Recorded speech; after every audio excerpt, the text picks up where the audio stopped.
journal. Hélène Assabi. Mesdames et messieurs, bonjour et merci de rester avec nous pour ce journal. À la une, l'église de Pentecôte du Togo accompagne l'État dans la lutte contre le Covid-19. Une délégation était ce matin à l'hôpital de Baie et à la direction de l'association des personnes handicapées visuelles à Lomé pour sensibiliser le personnel sur le respect des mesures barrières. Coronavirus à Madagascar, des chiffres divergent sur le nombre de nouveaux cas de personnes contaminées au Covid-19. Ces chiffres sèment donc la confusion. Une enquête a été ouverte au sein de l'Institut Pasteur de Madagascar chargé d'effectuer les tests de diagnostic. Et puis sport football, plusieurs activités sont reprogrammées à l'heure du déconfinement. La FIFA annonce son 70e congrès en septembre prochain. L'UEFA maintient les tours préliminaires de Ligue des champions et l'Allemagne reprend ce samedi son championnat.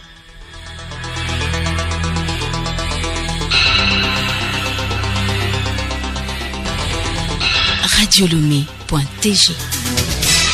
Mesdames et messieurs, une fois encore, bonjour. L'église de Pentecôte du Togo appuie l'État dans la lutte contre le Covid-19. Une délégation était ce matin à l'hôpital de Baie à la direction de l'association des personnes handicapées visuelles à Lomé, où elle a sensibilisé le personnel sur le respect des mesures barrières. Odette Pira. La sensibilisation démarrée par le gouvernement depuis le mois de mars sur le respect des mesures barrières contre le Covid-19 est désormais relayée par les autres institutions et organisations. C'est dans ce cadre que l'église de Pentecôte du Togo s'est rendue ce mercredi à l'hôpital de Baie et à la direction de l'association des personnes handicapées visuelles. Cet appui de l'église, selon pasteur Balo Kwasivi, fait partie de la volonté parfaite de Christ. L'église de Pentecôte du Togo, qui couvre tout le territoire national, a jugé bon, tout comme le Seigneur Jésus l'a fait quand il était sur cette terre. Il ne s'était pas occupé seulement des gens sur le plan physique, pas seulement sur le plan spirituel également, mais il s'est occupé de tous ceux-là qu'il avait approchés sur le plan social. Et c'est dans ce cadre que l'église de Pentecôte du Togo a jugé bon, au cours de cette pandémie, elles viennent assister l'hôpital de Baie, soutenir le personnel de l'hôpital de Baie. La délégation a aussi saisi l'occasion pour sensibiliser le personnel sur le respect des mesures mises en place par le gouvernement. Dr Yaoku Adonji. Le gouvernement a demandé que la population respecte certaines mesures barrières. D'où l'importance de se laver régulièrement les mains à l'eau et au savon et d'utiliser la solution hydroalcoolique. Vous savez, tout ça, c'est pour notre propre bien et pour le bien du prochain. Mais jusqu'à présent, je pense que dans certains coins, les gens ne veulent pas reconnaître la nécessité de se laver les mains régulièrement et de porter des masques. Ce qui est malheureux. Mais je lance un appel vibrant à toute la population et à nos fidèles de respecter ces règles barrières en se lavant régulièrement les mains, en portant des cache-nez partout où ils vont. En plus de ce geste, l'église de Pentecôte du Togo, selon la délégation, prie aussi pour le Togo, un appui spirituel donc pour demander la miséricorde de Dieu. Elle a aussi appelé les bonnes volontés, le corps de Christ à donner pour l'œuvre de Dieu. Madame Anne-Marie Dozo, responsable sociale. Nous irons à la prison civile où nous ferons également ces mêmes dons pour aider également les gens qui sont dans ces centres pénitentiaires. Nous lançons encore cet appel à nos fidèles, à nos membres, pour dire qu'un bienfait n'est jamais perdu. Et ils savent que lorsqu'ils donnent toujours, ils sont récompensés par le Seigneur. La sensibilisation va se poursuivre également dans d'autres centres. Merci à vous, Odette Pira. Le monde entier célèbre aujourd'hui la journée mondiale de l'ingénierie pour l'avenir. À une époque où les jeunes semblent se désintéresser de plus en plus des matières scientifiques et techniques, cette journée permet de sensibiliser l'opinion publique aux diverses opportunités existantes dans les différents domaines technologiques et enrayer ainsi la chute continuelle des inscriptions dans les filières techniques informatiques informatique et scientifique. Cette baisse est observée aussi bien dans les pays avancés, États-Unis, Europe, que dans les pays émergents comme la République populaire de Chine. Autre journée, la communauté internationale célèbre le 15 mai prochain la Journée mondiale des familles. Cette journée est une manifestation qui reflète l'importance que la communauté internationale attache à la famille, cellule de la base de la société, ainsi que l'intérêt qu'elle porte à la situation des familles dans le monde. Nadia Titipine. Proclamée par l'Assemblée générale des Nations unies dans sa résolution du 20 septembre 1993, cette journée entend aussi inciter les gouvernements à faire porter leurs efforts sur la politique familiale. Sa date printanière constitue un encouragement à la vivre en famille et à partager avec ses enfants, petits-enfants, neveux et nièces des moments de jeu et de complicité au grand air. La célébration annuelle de la Journée internationale des familles reflète surtout l'importance que la communauté internationale attache aux familles et à leur rôle dans le développement. Elle est une occasion de mieux comprendre les processus économiques, culturels, sociaux et démographiques qui ont une incidence sur les familles. La Journée mondiale des familles est une occasion de mieux faire comprendre les problèmes que connaissent les familles et stimuler les initiatives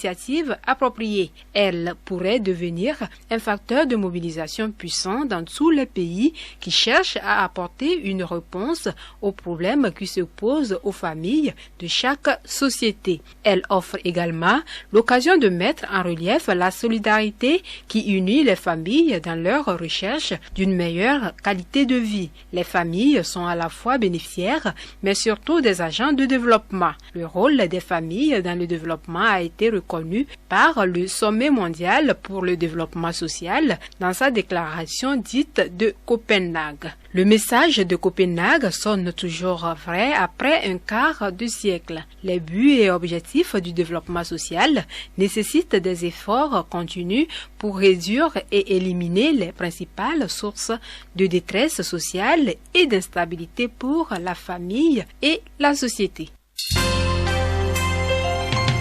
Le journal Hélène Assabi. Madagascar est secoué depuis le 7 mai dernier, date du plus fort pic de contamination jamais enregistré jusque-là. Ce jour-là, 2 chiffres différents du nombre de nouveaux cas de personnes contaminées au Covid-19 sont publiés. L'OMS annonce 67 nouvelles contaminations, quand l'organe officiel en charge de la gestion de la crise annonce, lui, 35 cas positifs. Une enquête a été ouverte au sein de l'Institut Pasteur de Madagascar, chargé d'effectuer les tests de diagnostic. Juliette Camdé. L'erreur est-elle délibérée ou découle-t-elle d'un problème technique? Se questionne la porte-parole du gouvernement à la télévision nationale. Dans la foulée, elle annonce l'ouverture d'une investigation sur la publication de ces résultats douteux. Une directive, ajoute-t-elle, émanant du président de la République. Face à cette confusion, une investigation en interne a été menée pour déceler l'existence ou non d'un problème dans le processus d'analyse et d'analyse seulement, l'Institut n'étant pas responsable de toute la chaîne des tests. Le prélèvement et l'acheminement des échantillons étant en effet confiés à des agents du ministère de la Santé. L'Institut Pasteur devrait rendre son rapport au Premier ministre ce mercredi. Par ailleurs, les 67 personnes testées positives jeudi ont à nouveau été prélevées. Cette fois, l'analyse des échantillons a été confiée à l'Institut d'infectiologie Charles Mérieux. Les résultats devraient être rendus ce mercredi également. La Russie a enregistré un peu plus de 230 000 cas d'infection sur son territoire, ce qui en fait le deuxième pays le plus touché au monde.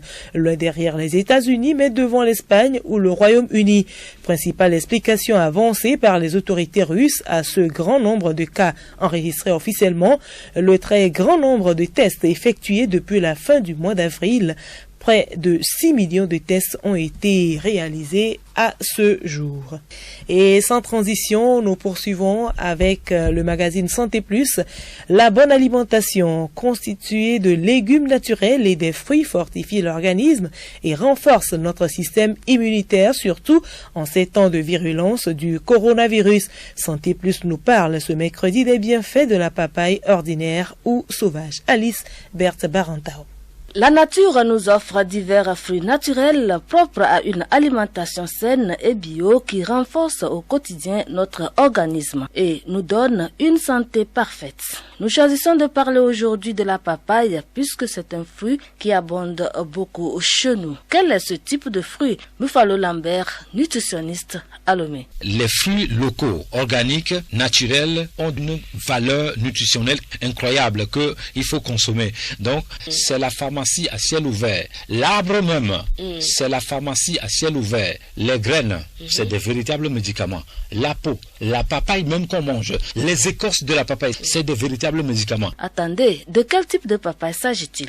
La papaye ordinaire, la papaye sauvage et pas la papaye solo. Qu'on nous vend en route là, dans les sachets là, qui ne sont pas mûrs, là, ça, moi je conseille pas ça aux gens. Hein. Ah bon? Non, ça c'est du business. D'autres vont nous dire, mais ce n'est pas croquant. Non, je suis désolé. La papaye dont on parle ici, c'est la papaye africaine. Quand vous avez des problèmes de vue, vous pouvez trouver la solution avec la papaye ordinaire. Aide aussi à la digestion. Même pour les gens qui veulent maigrir, vous pouvez consommer de la papaye pour maigrir. La papaye va diminuer les risques de cancer. La papaye aide même la longévité des os. Et donc, moi, je vous conseille de consommer la papaye de chez nous.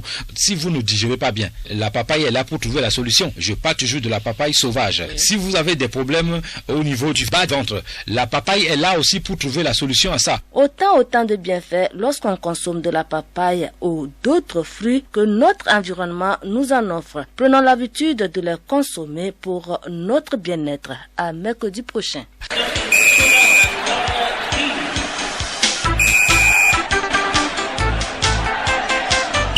Sport football, reprogrammation des activités. Le 70e congrès de la FIFA se tiendra finalement en ligne le 18 septembre prochain.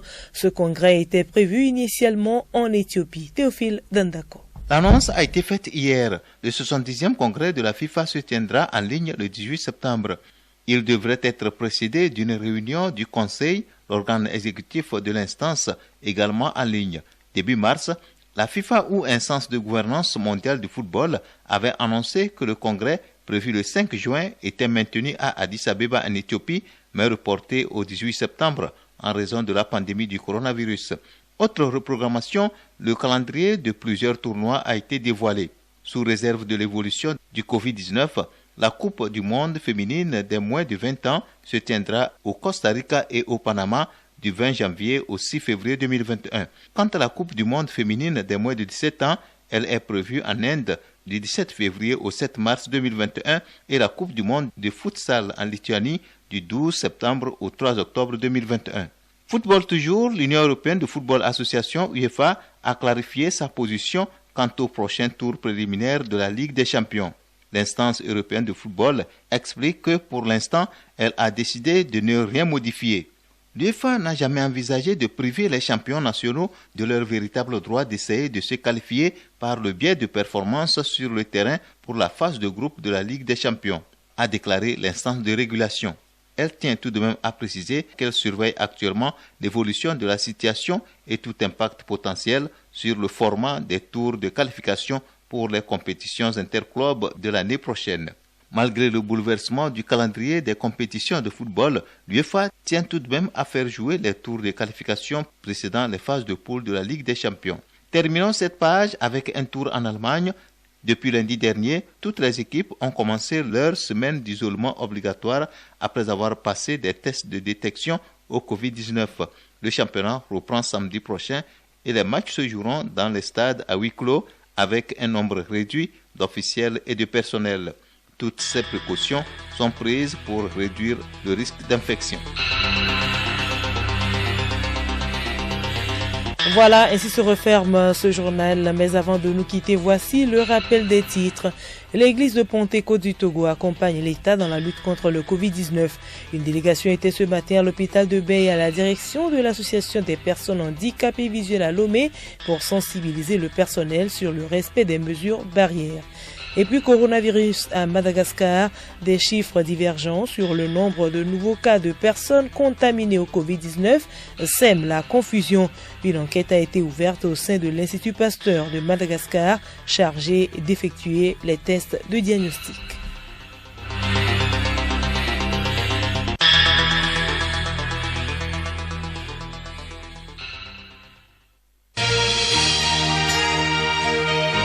Radio Lomé, boîte postale 434, email radiolomé@radiolomé.tg.